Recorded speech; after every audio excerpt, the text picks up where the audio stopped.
And it's a very good morning to all you lovely people out there on this 24th of June 2026. And I welcome you all to another video of the Federal Alliance. This morning we're going to take a brief look at our medical situation. And we know that in South Africa our medical situation is really, really bad. And that's putting it mildly. We have government hospitals that are in a terrible state. They try to keep it clean, but it's their method of cleanliness. When something breaks, it's not fixed because there's no extra funds for that. There's no extra funding for properly trained medical staff. There's no extra funding for doctors. There's no extra funding for any of these things. And when people go to hospitals, sometimes they don't come out of them again. Rudy, good morning. Many people would say that they don't go to state hospitals. They just don't go to state hospitals because they know if they go in there, they won't come out. Or they'll come out worse or damaged. We've seen this time and time again. Then we have our clinics for the different peoples. I mean, white people won't just go to an African clinic. There is no way, right? Unless you're in such a dire need of assistance. But the clinics are pathetic, dirty, right? And we have too many people that are too sick and too destroyed and too damaged and too whatever to be accommodated in all our facilities. So our state-run hospitals, our clinics are just in a bad, bad place. Now let's look at the other side of the spectrum, right? You need to pay a hefty medical aid to achieve and enjoy good medical benefits. You have to pay. Jan, good morning. You have to pay. And then it's a question of, do you have a hospital plan? Or do you have day-to-day? Or do you have, are you allowed to get a new pair of glasses? Or can your teeth be worked on? Right? Now, in our case, with my wife, she has a medical plan, right? No problem with a medical plan. But she has to wait 6 months. You have to pay 6 months before they will look at something that's damaged. Something that you might need an operation for. You have to wait 6 months. In the meantime, you've been paying 10,000 Rand just to get this thing kicked off, to get this thing started. Right? Yes, with a certain medical plan, you get a certain medical help. Understandable. With a better medical plan, you get better help. And you can go to the most expensive hospitals, etc., etc. The question is why? Why does everything need to be so expensive? And why does everything need to be so downtrodden, so dirty, so damaged, so uncared for, not looked after, right? Not fixed? Our hospitals are in a terrible situation. And not those where medical aids are welcome. They are fine. They are up to a certain standard, but not the best standard. Right? Not the best standard. So let's have a look at this morning. We're going to look at how are we going to fix up our hospitals and our clinics and these kind of things, and we will mention some things here that the Federal Alliance will do when it comes to medical. So, it's not an easy job. It costs a lot of money, right? It costs a lot of money. So here's a blueprint. This blueprint is organized into 4 interconnected phases: stabilization and governance, infrastructure and workforce, financing and procurement, and finally, integration and long-term resilience. So these are 4 different legs. First one, stabilization and governance. Second one, infrastructure and workforce. Third one, financing and procurement. And finally, integration and long-term resilience. All right, these are important things. Let's look at immediate stabilization and foundational governance. Our first priority is to establish control, restore basic functionality, and create a governance framework to prevent the mistakes of the past. Now, we need this in every area of our society, not just in hospitals, right? We need to prevent the mistakes of the past. Let's have some coffee. Remember, I said to you, there's a lot of firsts. What's the first thing that we do?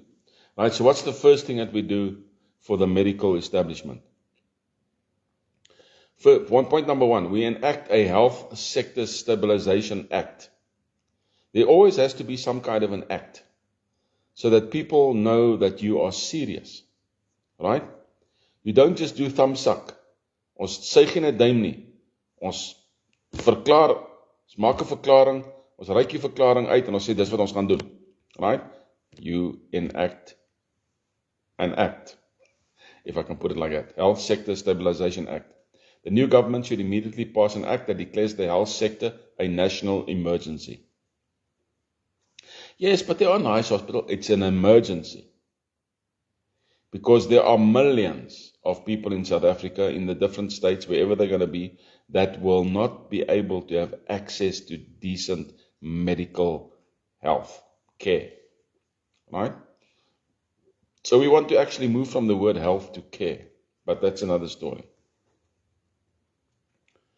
This act would empower a temporary health reconstruction authority, HRA, to bypass bureaucratic bottlenecks, expedite procurement and freeze all pre-existing contracts that are tainted by corruption or poor performance.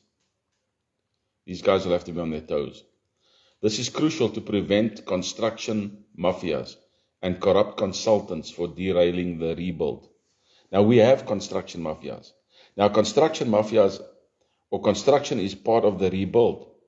Hospitals need to be rebuilt in certain areas. New wings need to be rebuilt, right? Reception areas need to be revamped. Have you looked at some of these places? It's disgusting. It's disgusting. Praat ek som Afrikaans en Engels in mekaar. It's disgusting, right? And there will be groups that will target the rebuild and try to make a fat buck out of it, right? Establish a zero-tolerance policy for corruption. In the hospital arena, we have to have a zero-tolerance policy for corruption, right? The heart of the failure has been mismanagement and corruption, which has stolen billions from the people. So our blueprint includes a special anti-corruption unit, a dedicated independent unit within the HRA with a mandate to investigate and prosecute all corruption in the health sector, from the national to the local level. Public funds must be safeguarded to build fit-for-purpose, patient-centered facilities. So we are going to look at something that we call well-being, your well-being. There's certain aspects of your life that we need to take care of so that you can have an all-rounded well-being, right? You must go for a checkup, not to see if you are sick. You must go for a checkup to prevent you getting sick. One of our plans are to revamp some of the ATMs that we have into a medical scanner. Yeah, apparently it's not so difficult to do that. So you go stand in front of this ATM, the ATM scans you, and then the ATM will tell you, okay, you need so much phosphate, you need zinc, you need iron, etc. And it gives you the percentages, and then it gives you a prescription, and you go and get it. You go and get that prescription, all right? It also tells you basically that you are, say, 2-3 kgs overweight, and you've got to take care of that. It will tell you everything. Then it will give you a prescription. And then you are responsible for the well-being of your body. All right? Obviously, sometimes we get sick, even though we do some preventative things. But that is one of the plans that we have.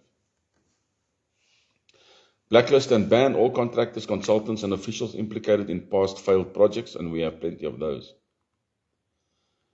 For example, we have the 200 million forensic lab, or the Boy Tumelo clinic must be permanently banned from working on any new health project, right? Anybody that has been involved in corruption, you do not get a second chance. Not in the health sector. You messed it up the first time, your whole idea was to steal, and your second idea will also be to steal. So you don't get that chance, right? That's the end of story for you. Good. Adopt the humanitarian, and you heard me say on Monday, I don't like the word human. Adopt the sovereign development peace nexus. Sovereign man development peace nexus. And in this case, we call it the HDPN, but we'll call it something else. A development peace network framework. Give the failed state context. The rebuild must follow the internationally recognized DPN framework developed by Now, this is what's going to change.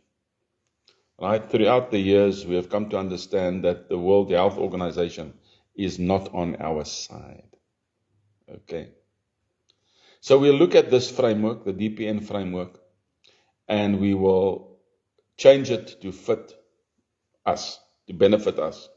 So we'll get some brainy people to do this in the medical sector. This is not my forte, all right? This is not my job. This is somebody in the medical sector's job who's more than a professor. I would say more like a top surgeon that's got excellent credentials that must take a hold of this and rebuild something from the ground up. And we want a collective goal of health for our people. This prevents a fragmented response and ensures that even the most basic services are linked to a long-term plan. Right. Rebuilding the core, the infrastructure and workforce. Simultaneously with governance reforms, the physical rebuilding and personnel crisis must be addressed. Remember I said to you when we start in the Federal Alliance, we're going to have a lot of work. A lot of work. And here's some of it. Okay. Prioritize primary health care, PHC. South Africa's public health system is overwhelmed because 86% of the population relies on it. 86% of the population, Peter, good morning, relies on the health care. 86%. Do a quick math. Take 60 million and take 86% of that. We're most probably looking at about 48 to 52 million people relying on primary health care. So it's overwhelmed. The focus should be first on relieving pressure on hospitals by building new community health centers, CHCs, in underserved areas, like proposed sites in KwaZulu-Natal, Eastern Cape, Western Cape, and completely overhauling the maintenance system. Look, listen to this. A backlog of 403 facilities needing maintenance is unacceptable. Lofty, good morning. What's the backlog? 403 facilities. Right? Maintenance of 403 facilities is the backlog. This is unacceptable. There should be no backlog. Right? There should be dedicated units that can repair things, that can fix things, that can do the maintenance on a continuous basis. Checks and balances. Fill in those sheets. We did this, we did this, we did this. And then you have a controller or a supervisor that will come along and check if the work is done. Right. Then we need to, a modern computerized system like HIPS, Health Infrastructure Portfolio System, should be used to plan and track all projects with GIS data. Right? This is the real-time data. What's out there? What's out there? Pete, good morning. Right? So we need this, ladies and gentlemen. We need to reboot the sovereign man resources for health strategy. We'll get another word for that. All right? Or we'll just use people's. People's is a good word to use. We can reboot the people's resources for health, not human. The current system has over 27,000 vacancies. 27,000 poste huidiglik wat beskikbaar is. while trained professionals are leaving the country or unable to find work. You're too white. The new blueprint must immediately fill critical posts. Use the 1.7 billion allocated for new hires to permanently employ 1,200 doctors or 1,200 doctors, 200 nurses and 27,000 community health workers who have been languishing in temporary or non-existent jobs. Currently, in South Africa, there's 1.7 billion allocated for this. Oh, what did you do with the money? Oh, I don't know. I put it in the drawer. I put it here in the drawer. Now it's gone. I'm so sick and tired of corruption. In any case, can you see what we are looking at, ladies and gentlemen? 27,000 posts. Competitive compensation, offer competitive salaries and improved working conditions to stem the brain drain, especially for specialists. KwaZulu-Natal's Nkosi Albert Luthuli Hospital, for example, has lost 8 anesthetic consultants due to burnout, crippling its surgical capacity. This must be reversed. This must be reversed, right? Invest in training, expand the capacity of medical schools and nursing colleges, and create clear career paths to retain staff as outlined in the South African Strategic Plan of 2025 to 2030. It's a good plan. It just needs a bit of work. All right? We need to have some more brain power in that plan, and we'll come up with our own plan. Okay? But it was supposed to have been started in 2025. What's the chances it has ever started? 0 to nothing.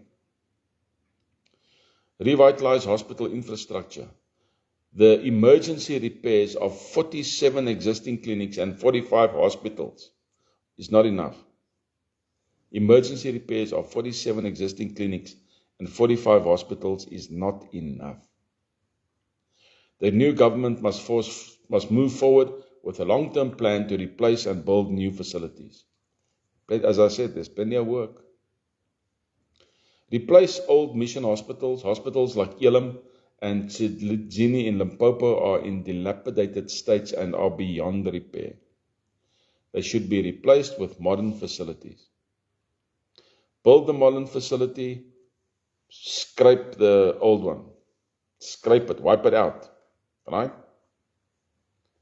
Build new district hospitals. In overburdened areas like Soweto, Dobsonville, Meadowlands, Soshanguve, new district hospitals are desperately needed to ease the load on central hospitals.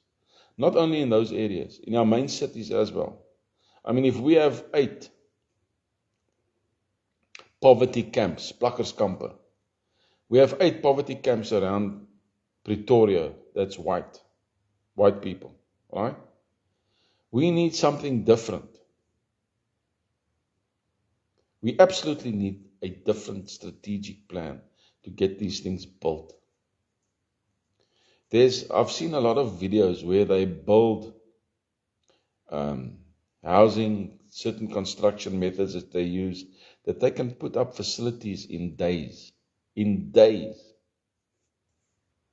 we've got to think out of the box and just do it. We can put up temporary sites that will become part of permanent sites. Right? We should just do it. Create new academic hospitals. The plan to build a new central hospital in provinces like Mpumalanga and Northwest is essential for training future doctors and providing tertiary care. Each state, whether it's the Boer state, whether it's the Venda state or the Xhosa state or whatever, each state must have the same facilities. What's good for the goose is good for the gander. Right? We need the same everywhere. Ons verstaan nie daai ding van jy moet jou vyand lief hê soos jouself nie. You must love your enemy as you love yourself. If African people is your enemy, what do? If you desire a house for yourself and a car for yourself, then make sure that they get the same. Because you have to. They cannot do it. right? It's like having dogs in your house. And I'm not equating them with dogs. Please listen carefully to what I'm saying. Dogs cannot feed themselves. If you don't let a dog out to go and do his toilet, he'll do it in the house. If you don't give a dog something to chew, he'll chew your couch. And unfortunately, the African population, 60-70% of them have that mentality. That's a sad fact. Because if they did not have that mentality, South Africa would not have looked like it's looking now at the moment. We went from a first world country to rubbish. Okay? Right. Reforming health, financing and procurement. Money has been wasted and purely managed. We know this. A new financial model is essential for stability. Implement strategic health purchasing. Instead of simply giving budgets to facilities, we must adopt the SHP. This means using population health data and provider performance to allocate the resources effectively.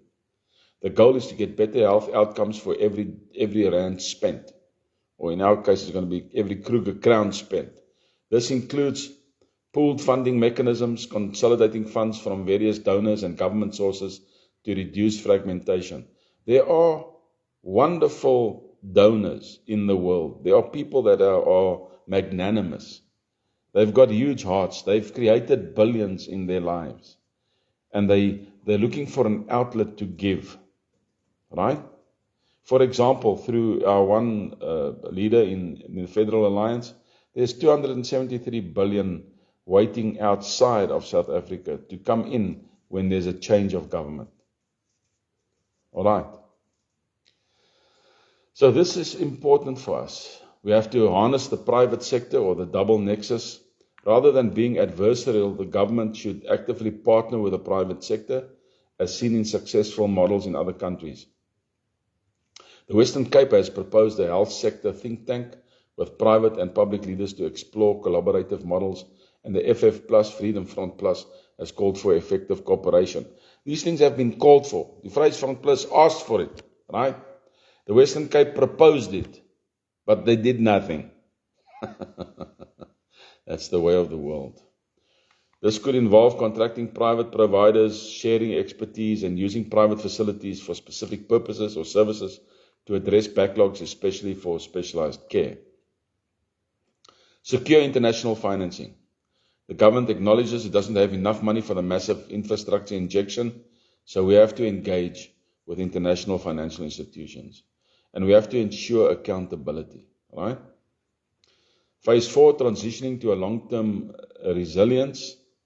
We avoid the current national health insurance model. We get rid of this thing, man. It's ill-defined, right? We reform the public health care first, then we learn from others. For example, the NHI is cautioned against it. It has not been successful in countries like Ghana, where it has faced poor coverage, declining quality, corruption, and ineffective governance after 15 years of implementation. We have to have an option C.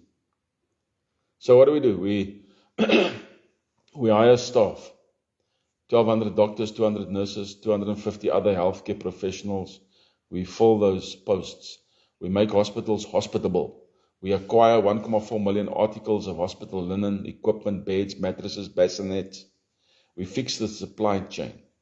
We pay the billions of rands in arrears owed for oxygen, for blood, for lab services, pharmaceuticals. How do we treat these people that manufacture these things? We pay off the debt, right? Let's say the debt is 1 billion. We agree to less than that, and we pay that. And we start on a new page. Okay? So we fix the supply chain. We embrace accountability and evidence-based management, etc., etc., etc. So this is something that's crucial to a new federal system. All right, so that's the job that needs to be done. But let's look at some other things, right? Let's look at free medical health for minors up until the age of what? What will be a good age? 9, 10 years old, free medical care. Right? Free medical care for women that are pregnant. Free medical care for people who have got sicknesses that we cannot fix. Right? ADHD, Alzheimer's, all this kind of stuff. Right? Free medical health care for people over 60. Free medical health care. Then we break it down in age groups.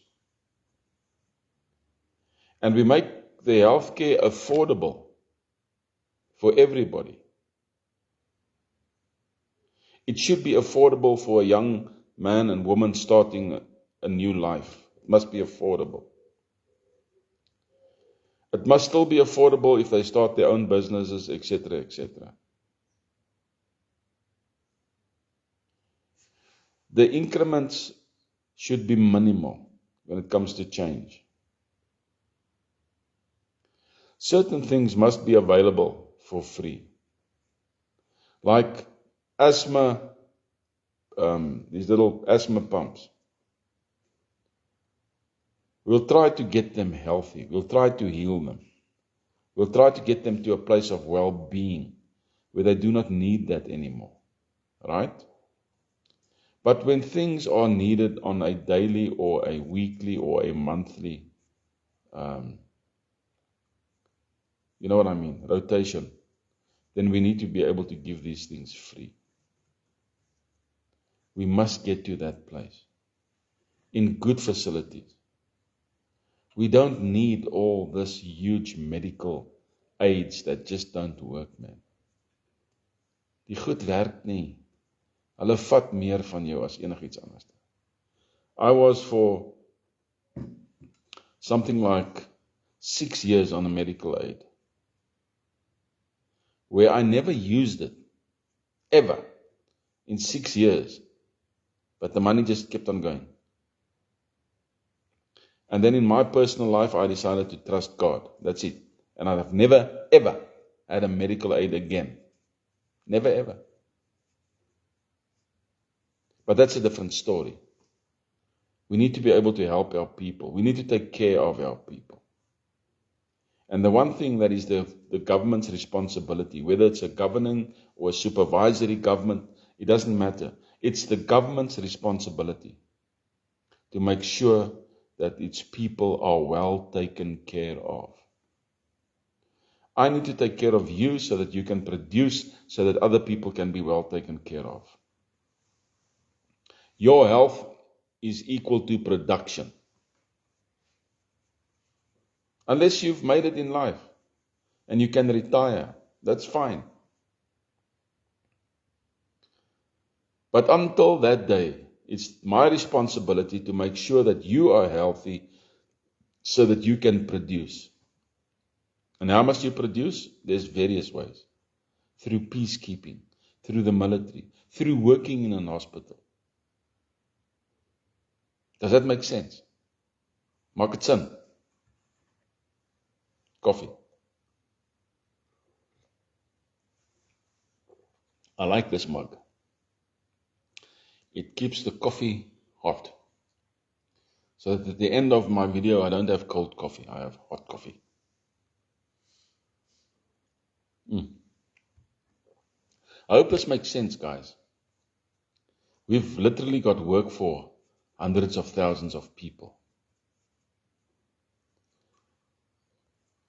Our job sector will suddenly get to this space where we need more people.